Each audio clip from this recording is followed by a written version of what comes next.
అంటే ఈ రోజున అంగన్వాడీలు చాలా న్యాయమైనటువంటి డిమాండ్ అడుగుతూ ఉన్నారు. 7 సంవత్సరాల నుంచి మాకు ₹1 వేతనం పెంచలా, మాకు వేతనాలు పెంచండి. ఎన్నికల ముందు చంద్రబాబు నాయుడు గారు చాలా వాగ్దానాలు చేశాడు అంగన్వాడీలకి. నేను అధికారులు రాగానే వేతనాలు పెంచుతానని చెప్పాడు, న్యాయం చేస్తానని చెప్పాడు. మరి వాగ్దానం చేసినటువంటి చంద్రబాబు నాయుడు 20 మాసాలు గడుస్తున్నా ఇప్పటికీ ₹1 కూడా అంగన్వాడీలకు వేతనం పెంచలేదు. పైగా పనిభారం పెంచారు. ఈ రోజున అంగన్వాడీలు వెట్టి చాకరీ చేస్తూ ఉంటే, పనికి తగిన వేతనం ఇవ్వమని చెప్పి అడుగుతూ ఉంటే ఈ ప్రభుత్వం ఇప్పటివరకు కూడా స్పందించకుండా కాలయాపన చేస్తూ వస్తుంది. ఈ పరిస్థితుల్లోనే అంగన్వాడీలు నిన్న నుంచి శాంతియుతంగా ధర్నా నిర్వహిస్తూ ఉన్నారు. అంగన్వాడీల సమస్యలు వాళ్ళని పిలిచి చర్చించి పరిష్కారం చేయడం అని మంత్రులతో, ఎమ్మెల్యేలతో, తెలుగుదేశం నాయకులతో అసత్య ప్రకటన చేస్తూ అంగన్వాడీలకు మేము ఉద్ధరించామని చెప్పి కబుర్లు చెప్తా ఉన్నారు. ఏం ఉద్ధరించారా మీరు? అంగన్వాడీలకి ఫోన్లు ఇచ్చారా? దేనికోసం ఇచ్చారు ఫోన్లు? వాళ్ళు ఆడుకోవడానికి ఫోన్లు ఇచ్చారా? మీరు డిపార్ట్మెంట్ పని చేయించడం కోసం ఫోన్లు ఇచ్చారు. ఎప్పటి నుంచి చేస్తారా? ఫోన్లు పాడేయండి కాబట్టి ఫోన్లు ఇచ్చారు. దానివల్ల అంగన్వాడీల ప్రయోజనం ఏంటి? ఈ రోజున అంగన్వాడీలు అర్ధాకులతో పనిచేయాల్సినటువంటి పరిస్థితిలో ఉన్నారు. నువ్వు 7 సంవత్సరాల నుంచి ₹1 కూడా వేతనం పెంచకపోతే వాళ్ళు ఏ రకంగా వాళ్ళ కుటుంబాలు జీవిస్తాయి? మరి ఎన్ని అసలు సమస్యలన్నింటిని కూడా పక్కన పెట్టి ఈ రోజున మీరు అసత్య ప్రకటనలు చేస్తూ ఉన్నారు. ఇటువంటి తప్పుడు ప్రకటనలు మానుకోండి. అంగన్వాడీల యొక్క డిమాండ్లు చాలా న్యాయమైన, వాళ్ళ యొక్క హక్కుల కోసం, వాళ్ళ వేతనాల పెంపుదల కోసం ఈ యొక్క ఆందోళన చేస్తూ ఉన్నారు. తక్షణమే వాళ్ళ యొక్క న్యాయమైనటువంటి డిమాండ్లని పరిష్కారం చేయాలని చెప్పి విజ్ఞప్తి చేస్తూ ఉన్నాం. రెండోది, ఈ రోజున అరెస్ట్ చేసినటువంటి వాళ్ళందరినీ కూడా ఈ రోజున తెల్లవారుజామున 3:30-4 గంటలకి మీరు బస్సులు ఎక్కించారు.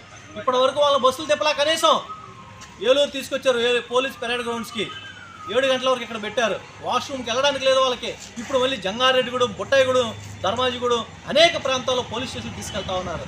అంటే వాళ్ళని ఉగ్రవాదుల, తీవ్రవాదుల, నేరస్తుల, మహిళలని కనీసం మానవత్వం లేకుండా ఈ ప్రభుత్వం, ఈ అధికారులు ఇంత దుర్మార్గ చర్యలకు పాల్పడుతూ ఉన్నారు. గతంలో ప్రభుత్వాలు ఇలాగే చేసే వాళ్ళకి ఏ గది పెట్టిందో మీరు చూశారు. మళ్ళీ ఈరోజు చంద్రబాబు నాయుడు గారు కూడా చెప్పదలుచుకున్నాం. ఒకవైపు అసెంబ్లీ జరుగుతూ ఉంది, మరి అంగన్వాడీలు మా యొక్క సమస్య పరిష్కరించమని చెప్పి శాంతియుతంగా ఆందోళన చేస్తుంటే వాళ్ళేమి ఎక్కడికి పోలేదే, వాళ్ళేమి విధ్వంసం సృష్టించలేదే, వాళ్ళే ప్రభుత్వ ఆస్తులు నష్టం కలిగించలేదే.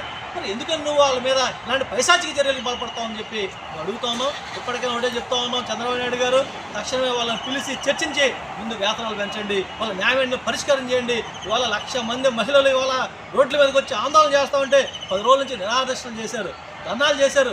ఎన్ని ఉద్యమాలు, పోరాటాలు చేసినా నువ్వు నిమ్మక నీరెత్తుగా ఉంటే వాళ్ళు శాంతియుతంగా గాంధీయుత పద్ధతుల్లో అక్కడ ధర్నా చేశారు తప్ప మరొకటి చేయలేదు. ఇలాంటి చర్యలకు పాల్పడే గతంలో ప్రభుత్వాలకు ఏ గది పెట్టిందో మీరు కల్లారా చూశారు. అయినా మీరు కూడా అదే పద్ధతిలో ఈ రోజున వ్యవహరిస్తాం అనేటువంటిది చాలా అన్యాయం. తక్షణమే వాళ్ళ యొక్క వేతనాలు పెంచాలని చెప్పి సిఐటి తరఫున డిమాండ్ చేస్తాం. మేము నిన్న అంగన్వాడీలు అందరము కూడా నిన్న విజయవాడ ధర్నా చౌక్ దగ్గర మేము నిరసన తెలియజేయడానికి మేము ఎక్కడెక్కడి నుంచో అందరము కూడా ధర్నా చేస్తూ అక్కడ మేము శాంతియుతంగా అలంకార సెంటర్లో రాష్ట్ర వ్యాప్తంగా మేము అక్కడ విజయవాడలో మేము మా నిరసన తెలియజేస్తూ ఉంటే అక్కడ తెల్లవారుజామున 3-4 ఆ ప్రాంతంలో వచ్చేసి చుట్టూ ఉన్న లైట్లన్నీ తీసేసి మా అంగన్వాడీ కార్యకర్తలందరినీ కూడా దౌర్జన్యంగా అరెస్టులు చేసేసి బస్సులు ఎక్కించేసి మా నాయకుల్ని, మా కార్యకర్తలందరినీ కూడా, మా అంగన్వాడీ కార్యకర్తలని, టీచర్లందరినీ కూడా తీసుకొని దౌర్జన్యంగా అరెస్టులు చేసేసి మమ్మల్ని మా నిరసన తెలుపుకోవటానికి కూడా ఈ లేకోకుండా తెల్లవారుజామున చీకట్లో అంత దౌర్జన్యంగా, నిర్దాక్షిణ్యంగా అరెస్టులు చేసేసి బస్సులు ఎక్కించి తీసుకెళ్లవలసినంత అటువంటి తప్పులైతే మేము అంగన్వాడీ కార్యకర్తలు ఏమీ చేయలేదు. మేము అడిగింది ఏమిటి?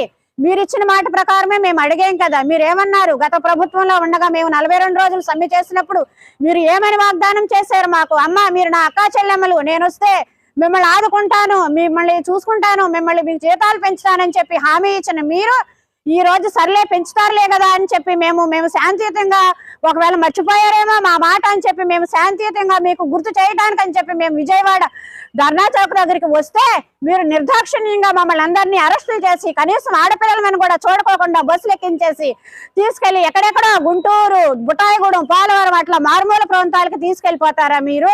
మేమంత తప్పు ఏం చేసామని? మీ ప్రభుత్వాస్తులను మేమేమన్నా నష్టం చేసామా?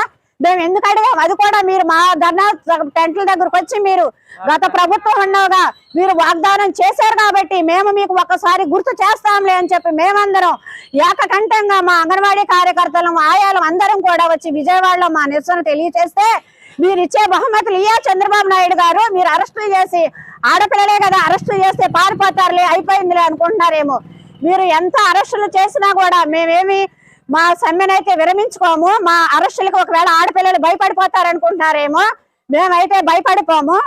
మీరు గుర్రాలతో తొక్కించున్నాడే గోషామాల్లో ఏంటి, హైదరాబాద్ వచ్చినప్పుడు మీరు గుర్రాలతో మమ్మల్ని తొక్కించున్నాడే, మేము భయపడలేదు. ఒకవేళ ఇప్పుడు కూడా తీసుకొస్తారేమో తీసుకురండి, మీరు గుర్రాలనే తీసుకొస్తారో ఏం తీసుకొస్తారు, ఎందుకంటే మాకు అవేమి దెబ్బలు ఏమి బాధలు ఏమి కాదు, ఎందుకంటే మేము మా కుటుంబాలు మేము బ్రతికించుకోలేకపోతున్నాం.